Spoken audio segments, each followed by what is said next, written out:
கடைசி வரை நம்முடன் இருப்பது சொத்தா, சொந்த பந்தமா? எலி ஒன்று வைர வியாபாரி வீட்டிலிருந்த ஒரு வைரத்தை விழுங்கிவிட்டது. மிகவும் விலை உயர்ந்த வைரம் அது.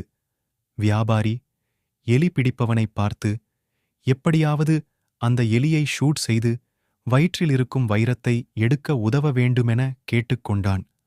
எலி பிடிப்பவனும் தன் துப்பாக்கியுடன் வந்துவிட்டான். எலியை ஷூட் செய்ய எலி அங்கே இங்கே என்று போக்குக் காட்டி ஓடியதில் திடீரென்று நூற்றுக்கணக்கான சக எலிகள் ஒன்று கூடிவிட்டன. அந்த நூற்றுக்கணக்கான எலிகளுக்கிடையேயும் அந்த வைரம் முழுங்கிய எலி மட்டும் அந்த எலி கூட்டத்தோடு சேராமல் ஒதுங்கி தனித்தே நின்றிருந்தது. எலி பிடிப்பவனுக்கு அது வசதியாகப் போய்விட்டது. சரியாக குறிபார்த்து அந்த எலியை டுமீல் என சுட்டான்.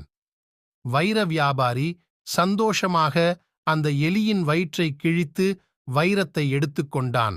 ஆனால் ஒரு கேள்வியை எலி பிடிப்பவனை பார்த்து வைர வியாபாரி கேட்டான்.